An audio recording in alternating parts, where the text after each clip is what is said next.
suicidal thoughts right away. Antidepressants may increase these Well, risks in adults. Older dementia patients have increased risk of death or stroke. Caplyta is not approved for dementia-related psychosis. Report fever, confusion, or stiff muscles which may be life-threatening, or uncontrolled muscle movements which may be permanent. Common side effects include Hello? dizziness, nausea, and dry mouth. yes, we hear you. Is my picture still on the screen, big? We Yeah, still right see there. you. No, I'm big on the screen now. Do you see me? We see you. Do you see us? Yes? Wonderful. Okay. So now let's go back over here. Okay. So where we finished off with last time is that if someone who said Shema, someone who is impure because they had a seminal emission, they are not supposed to say the Shema. However, if they're with the community and the community is in the middle of saying Shema, he should think the Shema in his mind so as not to remove himself from the rest of the congregation who are taking upon themselves the yoke of heaven. So now the Gemara is going to challenge this.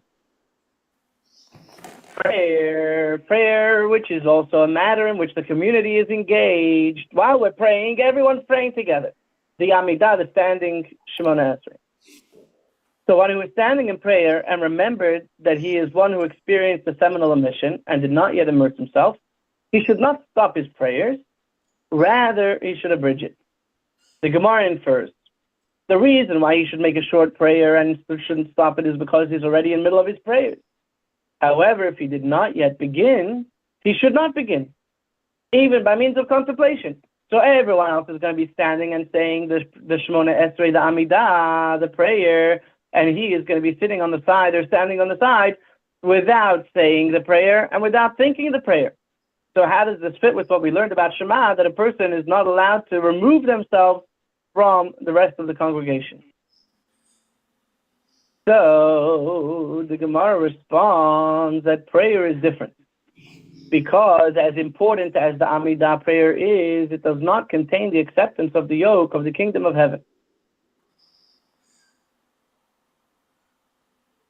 So that's why a person should not even think it if they have not yet immersed themselves after their seminal emission.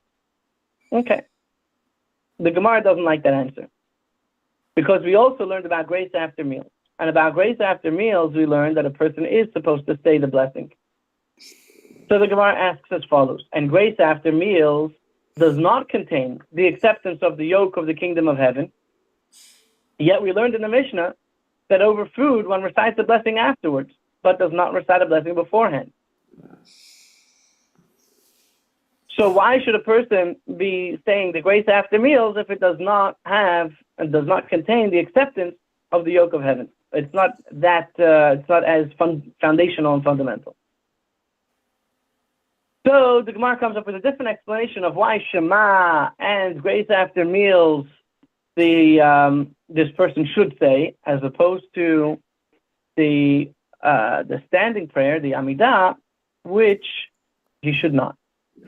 Rather, the differences must be explained otherwise. The reciting of Shema and the grace after meals are both mitzvahs by Torah law. They're biblical ordinances, while prayer is a rabbinic ordinance. Therefore, one who is impure need not pray. In other words, the rabbis who decided that if you had a seminal emission, you shouldn't be saying words of holiness until you immerse yourselves are the rabbis who enacted the prayer. However, they cannot tell you that you can't say Shema or grace after meals, which are biblical injunctions.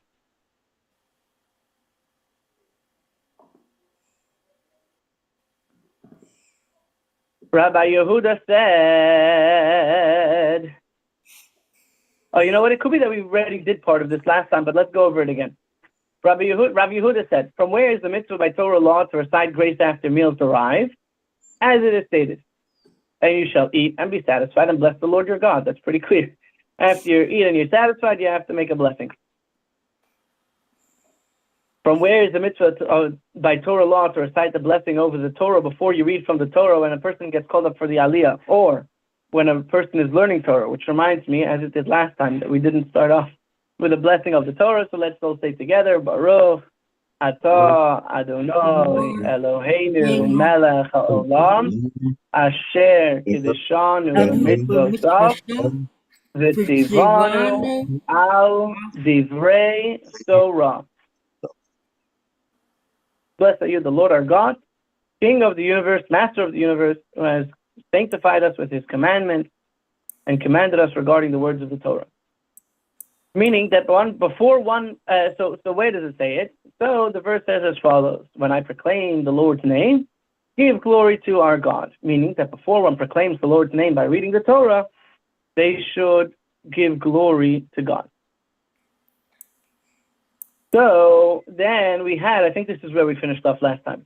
Rabbi Yochanan said, we learn that one must recite the blessing over the Torah after it is read, from grace after meals, by means of an in fortiori inference.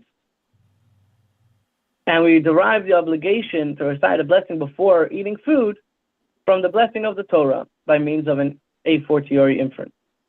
The blessing of the Torah after it is read from grace after meals by means of an a fortiori inference goes like this.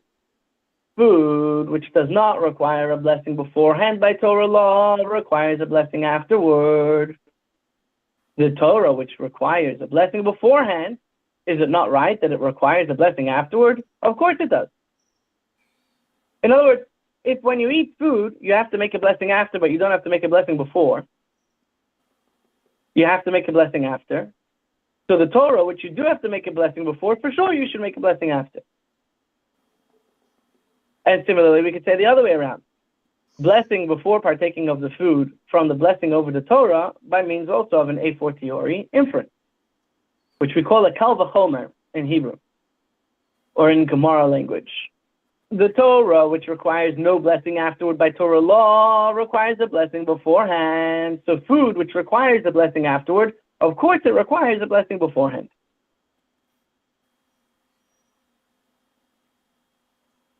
So, now the Gemara is going to refute this by saying that each one of these has a different side to it that makes it more strict or more lenient, and therefore you can't learn from one to the other. The Gemara notes that the logic of this a fortiori inference, the logic of this kal v'chomer, can be refuted. What is true regarding food, where one derives pleasure from eating, is not true with regard to matters which offer no bodily pleasure. Therefore, the blessing over the Torah cannot be derived over the blessing of the food. What's the reason? The Torah gives a reason. The Torah says when you're satisfied, when your tummy is full, that's when you make a blessing afterwards. Maybe the reason why you make a blessing after is because you enjoyed the food. And that would not apply to Torah learning, which didn't give you physical pleasure.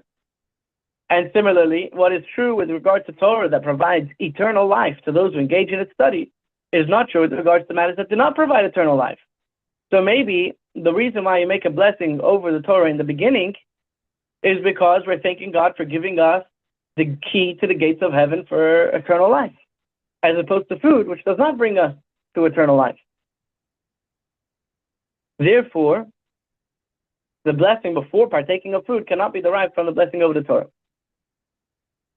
Furthermore, we learned in the Mishnah that over food, one who is impure due to seminal emission recites the blessing afterwards, but does not recite the blessing beforehand. So, if the Mishnah is not saying that the blessing before meal, in other words, the Mishnah said that the reason why you have to make the blessing afterwards, even if a person is impure from a seminal emission, he has to make a blessing afterwards because it's a blessing by Torah law. If the blessing beforehand was by Torah law as well, then you would have to make the blessing beforehand too. So since the Mishnah does not derive the blessing recited before a meal from the blessing recited over the Torah, it is a conclusive refutation of Rabbi Yochanan's statement. So we cannot learn the blessing before food from the blessing of the Torah, and we cannot learn the blessing of the Torah from the blessing before food.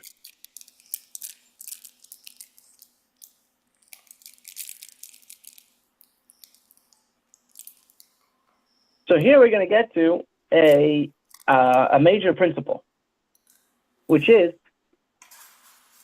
if you have a doubt, if you ever have a doubt, what are you supposed to do? I'm just going to grab a bottle of water. I'll be back in just a second.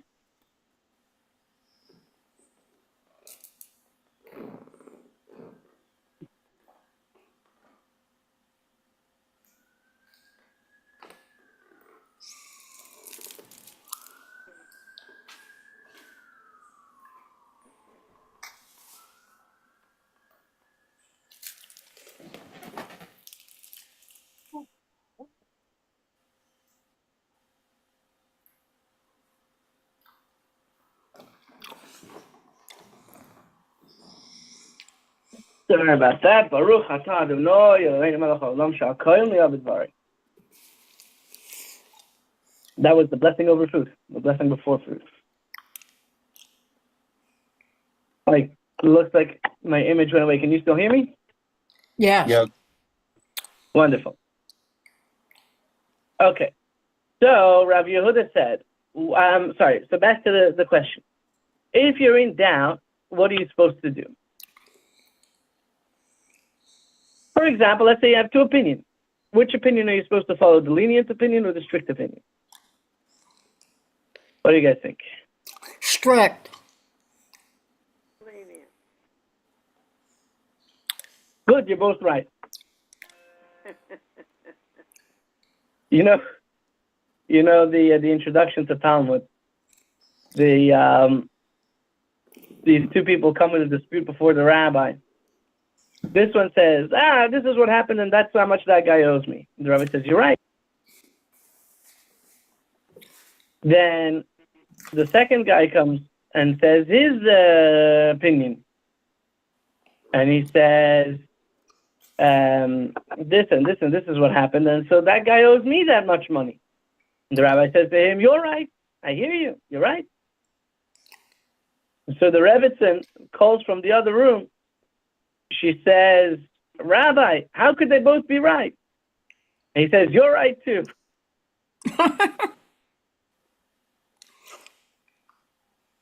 This is the way the Talmud works. So the answer is depending. If we're talking about a biblical injunction, so then the answer is that we go after the strict opinion. If it's a rabbinic in nature, what the argument about or what the doubt is about, so then we go after the lenient opinion. For example, if you, it went away already so fast. We know already now that we have two different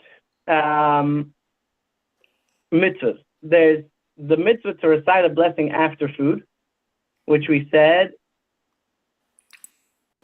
is a biblical injunction. Then there's the mitzvah to make a blessing before food, which is rabbinic or biblical. The blessing before food.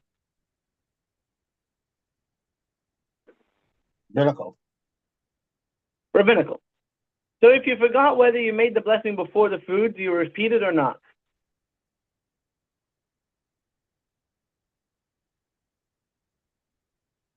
Yeah. There's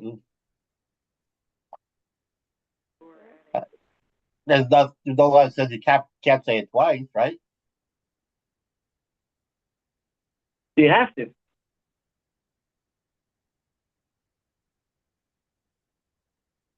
So the answer is that you don't have to repeat it because it's a doubt in the rabbinic ordinance, so you don't have to repeat it. But if you forgot whether you said the grace after meals, then you would have to say it again because it's a doubt in a biblical injunction. Okay, so let's see how that plays out over here. Now, the truth is, when it comes to blessings, there are other factors at play as well. For example, the injunction against reciting God's name in vain from the Ten Commandments. So that plays a role as well when it comes to blessings. But let's look over here back inside. Rav Yehuda also said, one who is uncertain whether he recited Shema or whether he did not recite it does not have to recite it again.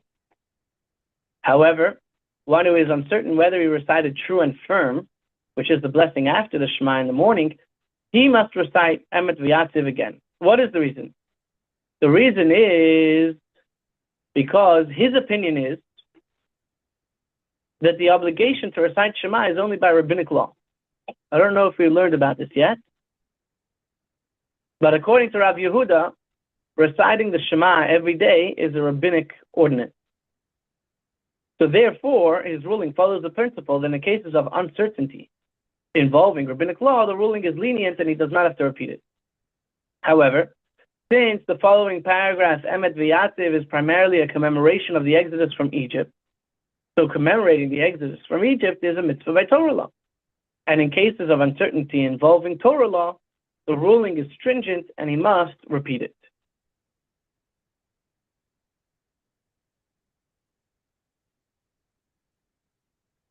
Does that make sense? I'm lost. You're lost. Okay. So Rav Yehuda holds a little bit backwards from what we've been learning until now. Rav Yehuda holds a little bit backwards from what we've been holding until now. Or I should say a little bit the opposite of what we've been learning until now. He holds that reciting the Shema is rabbinic in origin. For reciting the Shema in the morning and in the evening. Therefore, because it's a rabbinic ordinance, if one forgot whether he said Shema or not, he does not repeat it because we go lenient when it's a rabbinic ordinance. Remembering our exodus from Egypt every single day is a biblical ordinance. Remembering our exodus from Egypt every day is a biblical ordinance. Therefore, the paragraph that comes after the Shema, which is the paragraph that speaks about the exodus from Egypt, would be a biblical commandment. And because it's a biblical commandment, it would, being a biblical commandment, if you don't remember whether you said it or not. Back to the share. Share. Okay.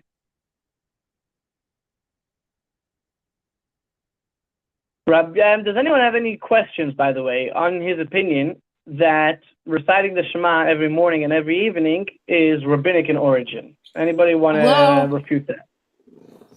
Yeah, can you hear us, Brett? We hear you. Yes, but on the screen it said that your broadband was low. It's possible. Possible. I know that I'm having issues with the internet. It was working nicely the first week or two, and then now it's much slower. Don't know what happened there. So we're working on getting it better. So Rav Yehuda said that saying Shema in the morning and in the evening is a rabbinic ordinance, not a biblical commandment. Does anybody want to refute that?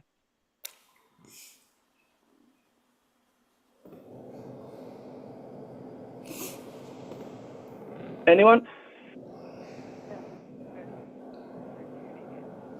No? I refute it. Joni's refuting it. Say again? Joni is refuting it. Joni is refuting it. What's her refutation? I don't know, but it sounds like it would be very important to do. Are you able to say it a little closer to the phone? Oh, I'm sorry. It seems like it would be an absolute necessity. So it would be biblical. Okay. I hear that. Does anyone want to give a proof?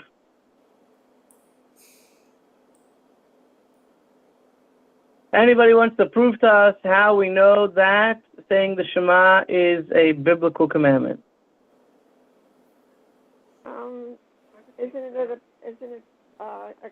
It's a commandment. Thou shalt have no other gods. It's a commandment. Correct, that's a commandment. But what about to say it every day? Who wants to bring a proof that we are commanded by the Torah to say the Shema every day?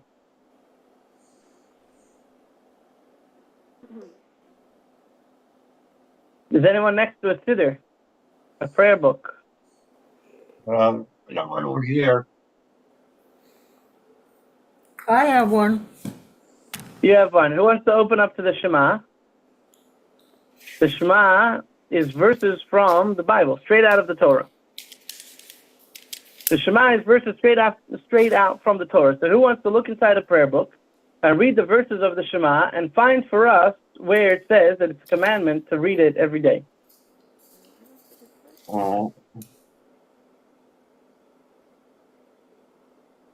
And these words which I command you today shall be upon your heart.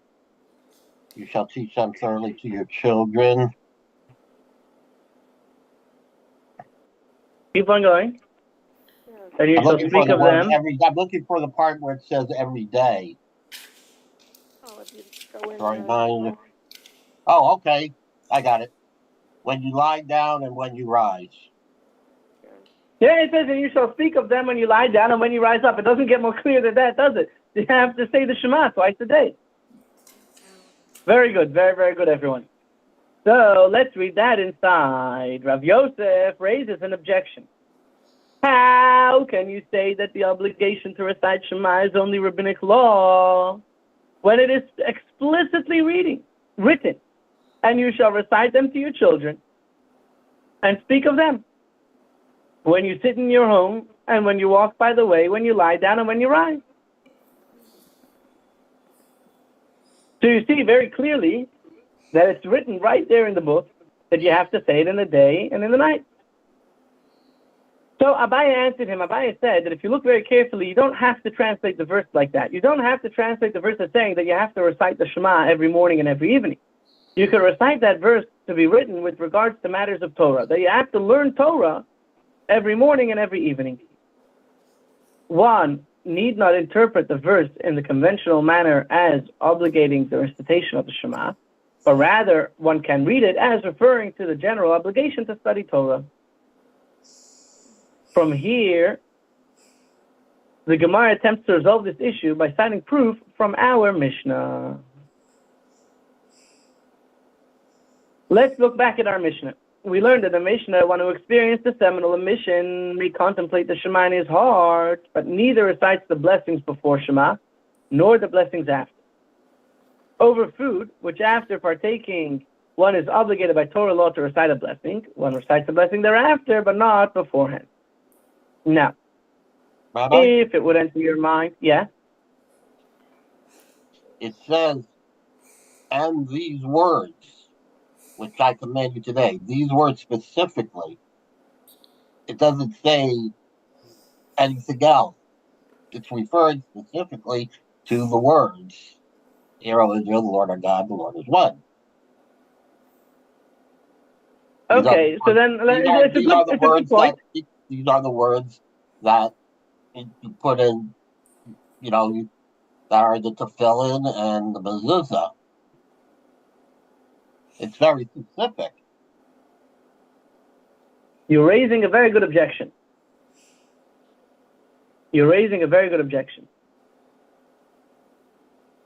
But what else does it say? He says you should teach them to your children. Does this mean that the only thing you have to teach your children is the Shema? You don't have to teach them any other Torah?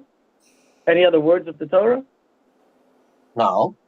You can teach them. So it's possible to read these words that I command you today is speaking not only about the actual words of the Shema, but about the entire Torah. But you're right, and you have a good point. And the answer is that we've learned this extensively, that the bottom line is that you're correct, that from here we see very clearly that these specific words have to be recited every day, twice a day.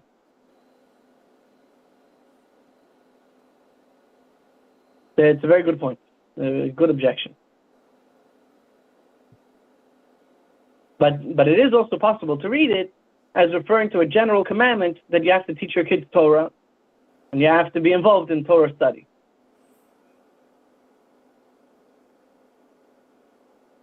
So, let's look in our Mishnah. From here, the Gemara attempts to resolve the issue by reciting proof from our Mishnah. In other words, we brought this whole discussion in over here, and now we're saying let's look back at our Mishnah and see if from our Mishnah we can find the proof either way. We learned in the Mishnah, one who experienced the seminal emission may contemplate Shema in his heart. Shema in your heart. But neither recites the blessing that precedes Shema, nor the blessings thereafter. Over food, which after partaking, one is obligated by Torah law to recite a blessing. One recites a blessing thereafter, but not beforehand. Now, if it would enter your mind that the obligation to recite the paragraph after the Shema, Emet V'Yativ, is by Torah law, then let him recite the blessing after Shema. Since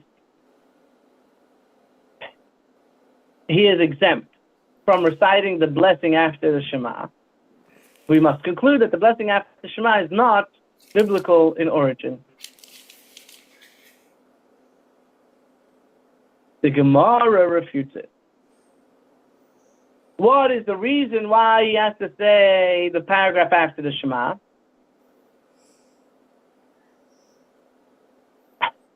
If it's because it's dealing primarily with the Exodus from Egypt, so that was already mentioned in reciting the Shema, in the third paragraph of Shema, when we talk about the ritual fringes, the tzitzit that one must put on their garment. So he's already fulfilled his obligation by reciting the third paragraph of Shema. He doesn't have to make this blessing to remind himself about the Exodus from Egypt, because that's already spoken about in the third paragraph of Shema. So the Gemara challenges, maybe let us say just this paragraph, the blessing Emet V'Yativ, and then he does not have to recite that third paragraph of Shema or any of the Shema. So the Gemara responds, yes, a person may commemorate the Exodus from Egypt either in the Shema or in Emet V'Yativ. Shema is preferable because it contains two elements, both a commemoration of the Exodus as well as an acceptance of the yoke of the kingdom of heaven. Because it has both the Exodus from Egypt and accepting God as one, it's preferable over the following blessing. Okay, now back to the story of if you forgot whether you said Shema, do you have to recite it or not? Rabbi Elazar said a different opinion. One who is uncertain whether he recited Shema or whether he did not recite Shema. So if a person is not sure whether they said Shema or not, they must recite Shema again. According to his opinion, there is a mitzvah by Torah law to recite the Shema. Therefore, if he doesn't remember whether he said Shema or not, he has to say Shema. However, if one is uncertain whether he prayed or whether he did not pray, he does not pray again, because the obligation to pray, the Amidah, the standing prayer, is rabbinic law. But Rabbi Yochanan said, no, if someone's not sure whether they prayed, they must pray again, because halavai, if only a person would pray the entire day. Therefore, the entire day is appropriate for praise. If you forgot whether you made your prayer or not, you should say it again.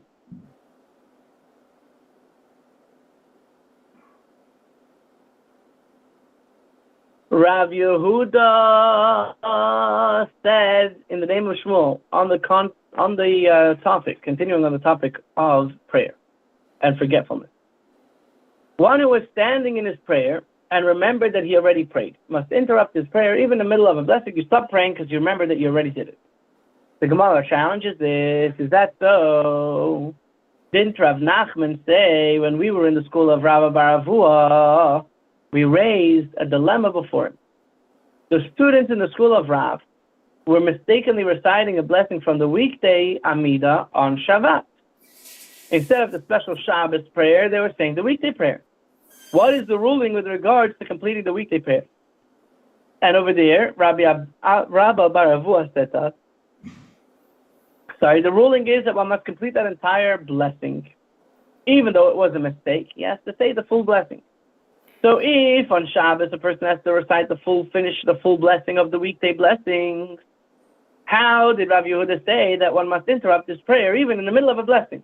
When on Shabbat we know that a person would have to, on Shabbat, we know that a person would have to finish the blessing.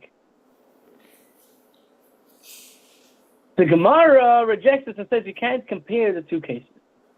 On Shabbat, the individual is one who is obligated and really should be reciting all 18 blessings that are in the regular Shmona Esrei, in the regular Amidah.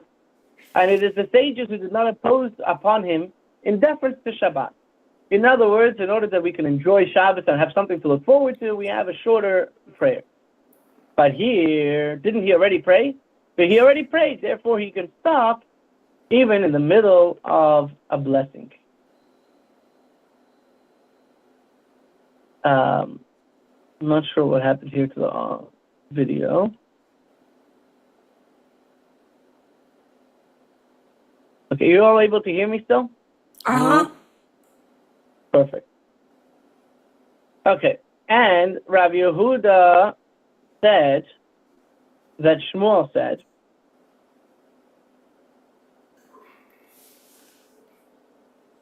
one who already prayed and then enters the synagogue and sees the congregation are standing and praying, if he is able to introduce a new element, in other words, a new expression or a new request into his prayer, he's allowed to pray again. If not, he's not allowed to pray again because he can't repeat the same prayer a second time.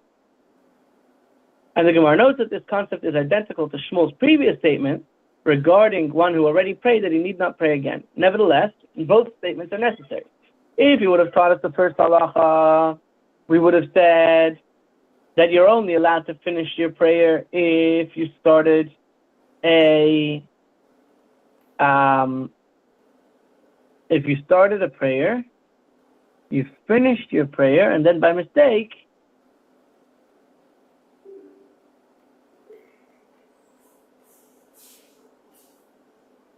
if one already prayed and then he forgot praying, and then he forgot that he already prayed, so he has to stop in the middle unless he can introduce a new concept in his prayer.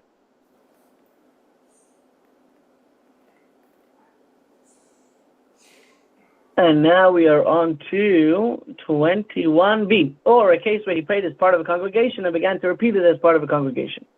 However, in a case where he initially prayed by himself, and then he joined the congregation at a venue where the congregation was praying, we might have said that an individual vis-a-vis the congregation is considered as one who has not prayed, because he didn't pray together with the congregation. And therefore, you might think that when he comes into the shul, he is allowed to pray with them. Therefore, he taught us that in this case too, I may not repeat the prayer unless he's adding something new.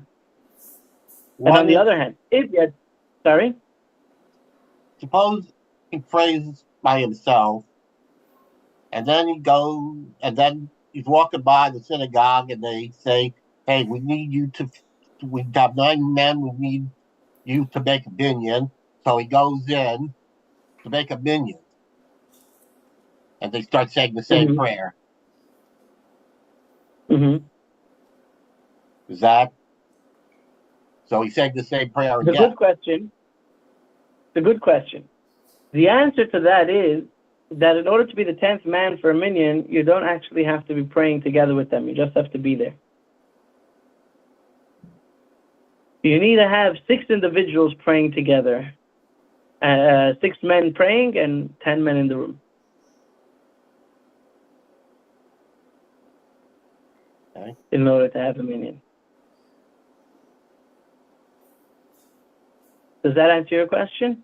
Yes, thank you. Perfect. So, on the other hand, we have to go a few more minutes. And on the other hand, if he had taught us here only with regard to one who entered the synagogue, we would have thought that the reason why he's not allowed to pray again is because he did not yet begin to recite the prayer. But there, in the case where he already began to recite the prayer and then he remembered that he had already prayed, you would say that's not the case, and you can continue to repeat the prayer. Therefore, both statements are necessary. Okay.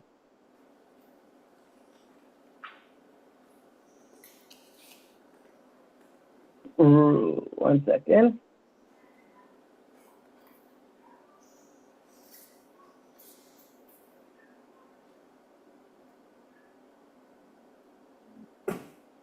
Okay. Say a person comes into the synagogue and he finds that the congregation is already in the middle of prayers, what should he do? So there are various, depending on when you come in and where people are holding. But let's say a person comes in and they're in the middle of the Amidah, they're in the middle of the standing prayer. So when there's a minyan, in the morning and afternoon prayers, the Chazan has the repetition of the Amidah.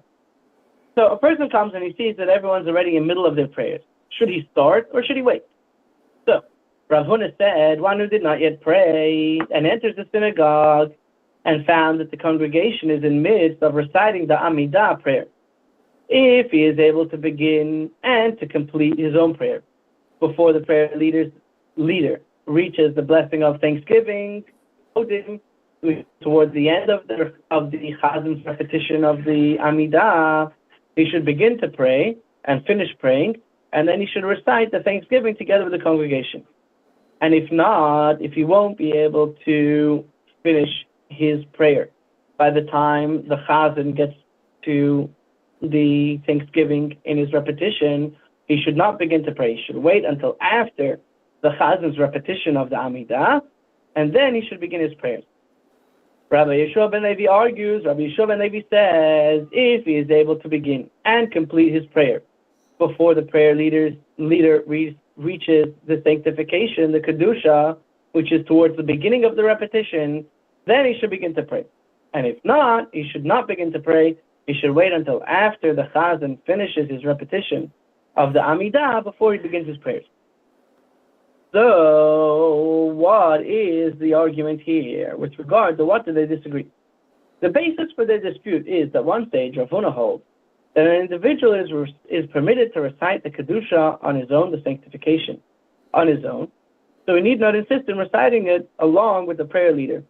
And the other sage, Rabbi Yeshua ben Levi, holds that an individual may not recite Kedusha alone, therefore he is required to complete his prayer before the communal prayer leader reaches to the Kedusha.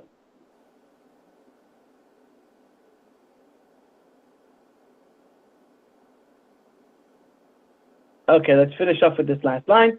Similarly, Rav Ada bar Ahava stated, in accordance with the second opinion, from where is it derived that any individual may not recite the Kedusha by themselves, as it is stated in Leviticus, and I shall be hallowed among the children of Israel. You should sanctify me. Where should you sanctify me? When you're in the midst of the children of Israel. Any expression of sanctity may not be recited in a quorum of fewer than 10 men. Thank you all for joining us today. It's great to be back on a regular schedule. Mark your calendars for tomorrow. We're going to be studying tomorrow in person, 11 a.m. here at the Chabad House, 3800 Inverary Boulevard. And the topic of the discussion is going to be the Tower of Babel. In this week's Torah portion, they revolutionized in industrial work by creating bricks. Hundreds of years later, maybe even thousands of years later, Pharaoh used the same bricks the same method of brick building to create the pyramids. Is there a connection between the bricks of the Tower of Babel and the bricks of Pharaoh? Also, please mark your calendars, not this Shabbos, but the following Shabbat, which is going to be November 8th, I believe. Let me just tell you in a second. Look at my calendar. Not this Shabbos, November 9th. On November 9th, Shabbos, November 9th, we will be kicking off our Shabbos morning services, and we will be celebrating Rabbi Shmuli's 30th. So mark your calendars for Shabbos, November 9th. Probably will start at 10 a.m. Sorry? Are you saying it's your birthday? It's going to be my birthday. It's going to be my birthday, so we're going to have a nice Kiddush, and that will be on Saturday, Shabbos, November 9th. So in a week and a half from today, and that'll be our first Shabbos services here in the new place. Looking forward to seeing you all either tomorrow or next week, Tuesday. God bless you all. Have a wonderful day. Stay safe, stay cold, and God bless you all. Thank you, Baruch Hashem. Thank you. See you tomorrow. Take care, all the best.